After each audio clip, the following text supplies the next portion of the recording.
Hello అండి, సొరకాయ సాంబార్ అయితే చేస్తున్నా. పప్పు నానబెట్టుకొని 3 ఎల్లిపాయలు, అలాగే కొంచెం జీలకర్ర, అర స్పూన్ ఆయిల్, పసుపు వేసుకొని పప్పునైతే ఉడకబెట్టుకుంటున్నా. ఆ తర్వాత చింతపండు నానబెట్టిన, సొరకాయ సగం ముక్క, ములక్కాయలు, పచ్చిమిరపకాయలు, క్యారెట్లు, అలాగే ఉల్లిగడ్డలు, 3 టమాటాలు అనమాట. ఇవన్నీ మంచిగా కట్ చేసి పెట్టుకొని, మంచిగా ఎల్లిపాయలు కూడా 6-7 రెబ్బలు పొట్టు తీసి పెట్టుకొని కచ్చపిచ్చ చేసి పెట్టుకున్నా. అలాగే రుచికి సరిపడా ఆయిల్ ఎక్కువ పోయేద్దండి, సాంబార్లో చూసుకొని పోసుకోవాలి.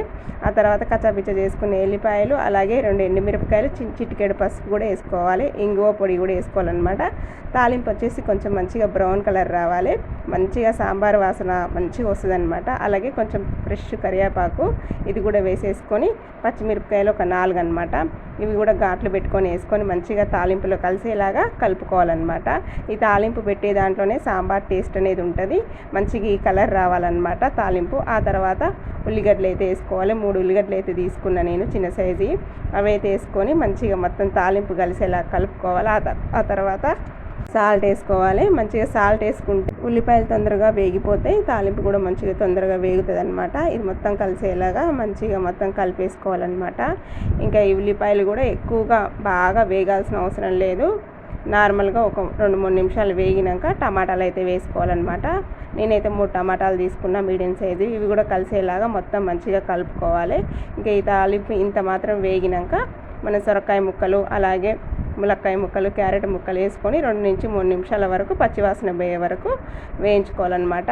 ఈ సాంబార్ అయితే చాలా టేస్టీగా ఉంటుంది ఫ్రెండ్స్, మీరు కూడా ఒకసారి చేసుకోండి. సొరకాయ ములక్కాయ వేసి చేసుకున్నామంటే చాలా బాగుంటుంది. ఇక అట్లనే తర్వాత వచ్చేసి 2-3 నిమిషాలు అయిపోయింది. 1.5 స్పూన్ కారం అయితే వేస్తున్నా. ఇది కొంచెం కారమే ఉంటుంది, ఆల్రెడీ పచ్చిమిరపకాయలు, ఎండుమిరపకాయలు వేసిన కాబట్టి పప్పుచారులో ఎక్కువ కారం ఉండొద్దు, ఇంత మాత్రం అయితే సరిపోద్ది. ఇంకా తర్వాత కారం కూడా 2-3 నిమిషాల వరకు కారం వాసన పోయే వరకు మంట తగ్గించి పెట్టి ఫ్రై చేసుకోవాలి. ఆ తర్వాత స్టవ్ అనేది ఆఫ్ చేసేసుకొని మనం పప్పు ఉడకబెట్టుకున్నాక ముందుగా ఇది మంచిగా ఉడికిపోయింది, మెత్తగా ఉడకబెట్టుకోవాలి ఫ్రెండ్స్. పప్పు అయితే ఎంత మెత్తగా ఉడికితే మనకి సాంబార్ వచ్చి అంత టేస్ట్ వస్తుంది అనమాట. దీన్ని ఇంకా పప్పు గుత్తితోంది మంచిగా మెత్తగా చేసుకోవాలన్నమాట, పేస్ట్ లాగా. ఇంకా ఆ తర్వాత మనం కాయగూరలు తాలింపుకి వేసుకున్నాక అవన్నీ దీంట్లో వేసేసి, చింతపండు కూడా రసం తీసి ఇందులో వేసేసి, సరిపడా వాటర్, అలాగే ఒక చిన్న బెల్లం ముక్క వేసుకోవాలన్నమాట. మరీ లూజ్గా ఉండకూడదు, మరీ పల్చగా ఉండకూడదు. సాంబార్ చూసేసుకొని లాస్ట్లో కొత్తిమీర వేసుకొని ఒక విజిల్ పెట్టామంటే మనకు సాంబార్ వచ్చి రెడీ అయిపోద్ది.